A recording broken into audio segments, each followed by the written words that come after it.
ഔഫിനെ കിട്ടിയത് സഅദിനായിരുന്നു റളിയല്ലാഹു അൻഹു. ഓരോരുത്തരും ഓരോക്കെ അങ്ങനെ കൊടുത്ത് സഅദിന് എന്നെ കൊടുത്തു, അബ്ദുറഹ്മാൻ ബിൻ ഔഫിന്. ഉറക്കെ പറയും റളിയല്ലാഹു അൻഹു. കേൾക്കണില്ലേ? എല്ലാവരും കേൾക്കണുണ്ടല്ലോ? ഇല്ല, കേൾക്കണില്ലേ? അബ്ദുറഹ്മാൻ ബിൻ ഔഫിനെ കിട്ടിയത് മുഹാജിറ മദീനയിലേക്ക് വന്ന അഭയാർത്ഥിയ എല്ലാം ത്യജിച്ച് മദീനയിലേക്ക് വന്നതാ അബ്ദുറഹ്മാൻ ബിൻ ഔഫ്. എല്ലാവരും അങ്ങനെ ഒരുപാട് ആളുകളുണ്ട്. അബ്ദുറഹ്മാനെ കിട്ടിയത് സഅദിന് കൊടുത്തു. സഅദ് എന്നെ കൊണ്ടുപോയി പകുതി കൊടുക്കാറ്. സഅദ് അബ്ദുറഹ്മാൻ ബിൻ ഔഫിന്റെ കയ്യിൽ ഇങ്ങനെ പിടിച്ചിട്ട് നല്ല മദീന പള്ളിന്റെ ചെരുവിലേക്ക് കൊണ്ടുപോയി. എടാ അബ്ദുറഹ്മാനെ, നീ ആള് വലിയ ഭാഗ്യക്കാരൻ, അന്ത സാഹിബുൽ ഹല്ലി, നീ വലിയ ഭാഗ്യക്കാരനാണല്ലോ, നീ വലിയ ഭാഗ്യക്കാരനാണല്ലോ എന്ന് പറഞ്ഞു. എന്തേ ഭാഗ്യക്കാരനാണെന്ന് പറഞ്ഞത്? അബ്ദുറഹ്മാൻ ബിൻ ഔഫിനോട്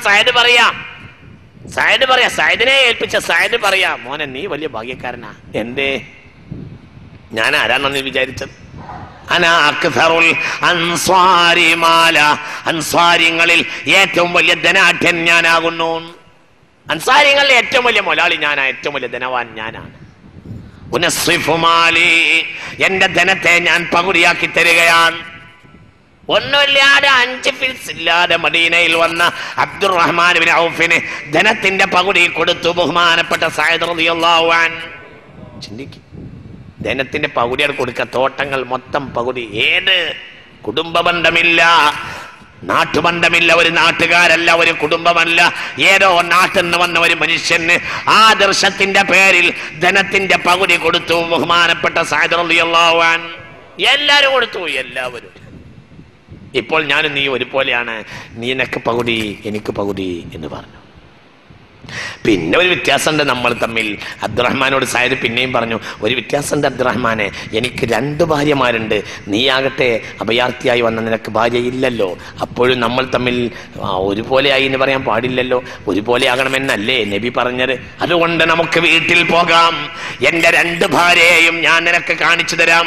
ആ 2 ഭാര്യമാരിൽ ആരെയാണോ നീ കൈ ചൂണ്ടിയത്, ഇഖ്തർ അജ്മലഹുമാ, ഏറ്റവും സുന്ദരിയെ നീ കൈ ചൂണ്ടി തന്നാൽ അവളെ ഞാൻ ത്വലാഖ് ചെല്ലാം.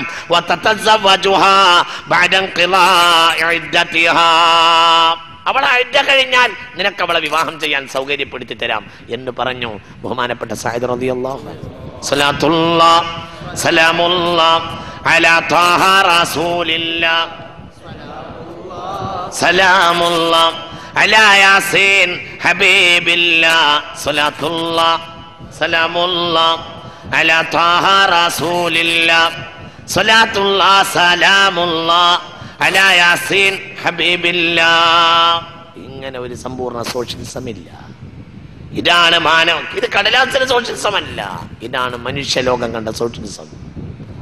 കമ്മ്യൂണിസ്റ്റുകാരനും ഏറ്റവും വലിയ സോഷ്യലിസ്റ്റ് മുഹമ്മദ് നബിയാ. എല്ലാം എവിടെയാ പഠിക്കാനുള്ളത്? എവിടെയും. നിങ്ങൾ നോക്കൂ, നിങ്ങൾ ചിന്തിക്കുക. ലോകത്ത് പോലീസ് ഇല്ലാതെ ഒരു രാജ്യം മാത്രമേ ഉണ്ടായിട്ടുള്ളൂ. പോലീസ് ഇല്ലാത്ത ഒരൊറ്റ രാജ്യം മാത്രമേ ലോക ചരിത്രത്തിൽ, ഭരണാധികാരിക്ക് പോലീസ് ഇല്ലാത്ത ഒരു രാജ്യം മാത്രമേ ലോക ചരിത്രത്തിൽ ഉണ്ടായിട്ടുള്ളൂ. വർഗസമര വിപ്ലവം പൂർത്തിയായാൽ, കമ്മ്യൂണിസ്റ്റ് ഭരിക്കുന്ന രാജ്യത്ത് വർഗസമര വിപ്ലവം പൂർത്തിയായാൽ പിന്നെ നിയമപാലകരോ പോലീസോ ഉണ്ടാവില്ല എന്നായിരുന്നു പ്രവചിക്കപ്പെട്ടിരുന്നത്. ഞാനതിനെ കുറ്റം പറയല്ല. പക്ഷെ നിങ്ങൾ ചിന്തിക്കുക, അങ്ങനെ നാടുണ്ടെങ്കിൽ. റഷ്യയിലുണ്ടായിരുന്നു ഇഷ്ടം പോലെ, ചൈനയിൽ എന്നുമുണ്ട്. എവിടെയല്ലാത്തത്? പോലീസ് ഇല്ലാത്ത ഒരു രാജ്യം മാത്രമേ ലോകത്തുണ്ടായിരുന്നുള്ളൂ. അതാണ് മദീനത്ത് മുഹമ്മദിൻ. നിയമം എമ്പാടുണ്ടായിരുന്നു. സ്വയം നിയമം ഭരിച്ചവരായിരുന്നു എല്ലാവരും. നിയമം സ്വീകരിച്ചു ഒക്കെ എല്ലാവരും സ്വയം നിയമം ഭരിച്ചു. ഒരാൾ വ്യഭിചരിച്ചു, മുഹമ്മദ് നബിയുടെ ഒരു അനുയായി. ഒരാൾ വ്യഭിചരിച്ചു പോയി, മുഹമ്മദ് നബിയുടെ ഒരു അനുയായി വ്യഭിചരിച്ചു പോയി. മാഇസ് ഇബ്നു മാലിക് റളിയല്ലാഹു അൻഹു വ്യഭിചരിച്ചു പോയി. മാഇസ് ഇബ്നു മാലിക് റളിയല്ലാഹു അൻഹു വ്യഭിചാരം കഴിഞ്ഞപ്പോൾ മാഇസിന് ബോധോദയം ഉണ്ടായി. നേരെ മദീനയിലേക്ക് പുണ്യ നബിയുടെ അരികിലേക്ക് ഓടി വന്നു. നബിയോട് പറഞ്ഞു, സനൈതു ഫർജിംനി യാ റസൂലല്ലാഹ്. നബിയെ, ഞാൻ വ്യഭിചരിച്ചവരാ, എന്നെ ഇപ്പോൾ എറിഞ്ഞു കൊല്ലണം. എന്ന് പറഞ്ഞു മാഇസ് ബിൻ മാലിക്. ഉറക്കം കൊണ്ട് പറഞ്ഞേക്ക് റളിയല്ലാഹു അൻഹു, ഞാൻ വ്യഭിചരിച്ചു വരാ, എന്നെ ഇപ്പോൾ എറിഞ്ഞു കൊല്ലണം എന്ന് പറഞ്ഞു. മനസ്സിലാവണില്ലേ? സ്വലാത്തുല്ലാഹ് സലാമുല്ലാഹ് അലാ ത്വാഹ റസൂലില്ലാഹ്, സ്വലാത്തുല്ലാഹ് സലാമുല്ലാഹ് അലാ യാസീൻ ഹബീബില്ലാഹ്. വ്യഭിചരിച്ചു വരികയാണ്, ഞാൻ വ്യഭിചരിച്ചത്, എന്നെ ഇപ്പോൾ എറിഞ്ഞു കൊല്ലണം. നബി തന്നെ അത്ഭുതപ്പെട്ടു പോയി. സദസ്സ് സ്തബ്ധമായി പോയി, ഇരിക്കുന്ന സദസ്സ് തന്നെ സ്തബ്ധമായി പോയി. ഒരാൾ പറയാം ഞാൻ വ്യഭിചരിച്ചു വരാ, എന്നെ ഇപ്പൊ എറിഞ്ഞു കൊല്ലണം. ഹബീബായ നബി മാഇസ് അബിക ജുനൂൻ, നിനക്കെന്നെ ഭ്രാന്ത് ഉണ്ടോന്ന് ചോദിച്ചു. ഞാൻ വ്യഭിചരിച്ചു വരാ, എറിഞ്ഞു കൊല്ലണമെന്നോ? വ്യഭിചരിച്ചു വരികയാണ്, എറിഞ്ഞു കൊല്ലണമെന്നോ? അബിക ജുനൂൻ, നിനക്ക് ഭ്രാന്തുണ്ടോ? ഇല്ല യാ റസൂലല്ലാഹ്, ഭ്രാന്തൊന്നുമില്ല.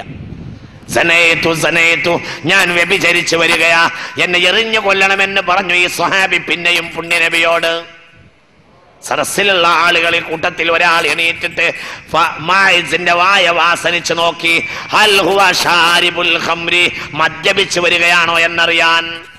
മദ്യപിച്ച സ്വാഭാവികമായി മനുഷ്യൻ പിച്ചുമ്പയും പറയും, ഇയാൾ കള്ളുടിച്ച് വരികയാണെന്ന് അറിയാൻ വേണ്ടി വാസൻ ചോക്കി. മാ ഹുവ ഷാരിബുൽ ഖംരി, കള്ളൊന്നും കുടിച്ചിട്ടില്ല, കള്ളുടിച്ചിട്ടില്ല.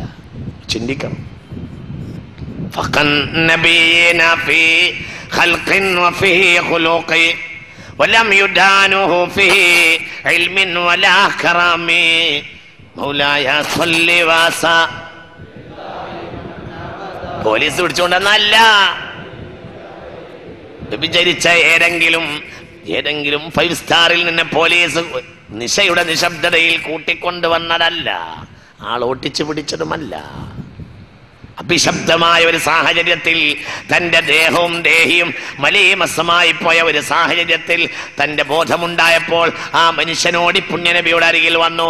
സനയതു ഫർജിംനി യാ റസൂലല്ലാഹ്, എന്നെറിഞ്ഞു കൊല്ലണം എന്ന് പറഞ്ഞു. അന്വേഷിച്ചു, കാര്യം ശരിയാണ്, വ്യഭിചരിച്ചു വന്നത് തന്നെയാണ്. കൽപ്പന കൊടുത്തു, എറിഞ്ഞു കൊന്നു. സ്വയം നിയമം വരിച്ചു. എറിഞ്ഞപ്പോൾ ഒരാള് തന്റെ ചെരിപ്പൂരി എറിഞ്ഞ് യാ ഖബീസ് അഖ്ബസ്തൽ മദീന, ഏ വൃത്തികെട്ടവനെ, നീ മദീനയെ മലീമസമാക്കിയല്ലോ എന്ന് പറഞ്ഞു. പുണ്യനബി അറിഞ്ഞു ഈ വിവരം. ഒരാൾ ചെരിപ്പൂരിയാണ് മായിസിനെ എറിഞ്ഞത്. പുണ്യനബി പറഞ്ഞു, എന്താ നിങ്ങൾക്ക് വിചാരിച്ചു? എന്റെ മായിസ് റഅയ്തുഹു, ഞാൻ സ്വർഗത്തിന്റെ മനോഹരമായ തോട്ടങ്ങളിൽ മായിസ് കളിച്ചു നടക്കുന്നത് ഞാൻ കണ്ടവനാണ്. ലൗ ലഖത്താബ തൗബതൻ ലൗ ഉൻസിലത അലാ അഹ്ലിൽ മദീന വലവസഅതും, അദ്ദേഹം ചെയ്ത തൗബ മദീനക്കാർക്ക് ലഭിച്ചാൽ മദീനക്കാർക്ക് അത് മതിയാകുന്നതാണ്. അതിന് മാത്രം തൗബ ചെയ്തിട്ടുണ്ട് എന്റെ മായിസ് എന്ന് പറഞ്ഞു മുഹമ്മദ് നബി. നിങ്ങൾ ചിന്തിക്കുക, ഇങ്ങനെയുണ്ടോ ഒരു ജനത? നിങ്ങൾ ചിന്തിക്കണം. ആരായിരുന്നു ഇവർ? ധനത്തിന്റെ പകുതി കൊടുത്തവരാരായിരുന്നു? വ്യഭിചരിച്ചപ്പോൾ പൊട്ടിക്കരഞ്ഞവർ ആരായിരുന്നു? ഇവർ ധനത്തിന്റെ പകുതി കൊടുത്തു, വ്യഭിചരിച്ച പൊട്ടി. ആരായിരുന്നു ഇവരാരായിരുന്നു? പോക്കറ്റടിക്കാൻ ആരെയും കിട്ടിയില്ലെങ്കിൽ സ്വന്തം ഏട്ടനെ കൊന്നിട്ട് പോക്കറ്റടിക്കുമായിരുന്നു ഞങ്ങൾ എന്ന ചരിത്രം. മനസ്സിലായില്ല? നിങ്ങൾ വിചാരിക്കണ്ടോ അവർക്ക് ധനത്തോട് മുമ്പേ അത്ര വലിയ താല്പര്യമൊന്നും ഇല്ല. നിങ്ങൾ ശ്രദ്ധിക്കണില്ലേ? അവർക്ക് മുമ്പ് ധനത്തോട് താല്പര്യം ഇല്ലാന്ന് വിചാരിക്കണ്ട.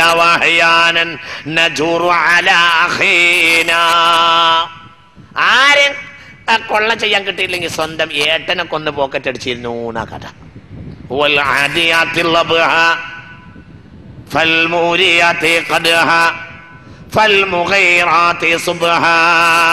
പ്രഭാത നേരങ്ങളിൽ കൊള്ള ചെയ്യാൻ വേണ്ടി രാത്രിയിൽ ഉറക്കൊഴിവാക്കി ഓടുന്നവരായിരുന്നു അവർ. ആ ജനതയാണ് ധനത്തിന്റെ പൗര്യം കൊടുക്കുന്നത്. എന്തേ?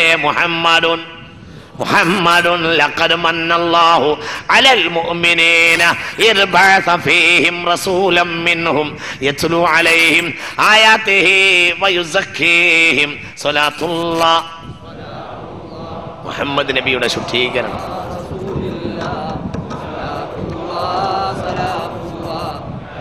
മുഹമ്മദ്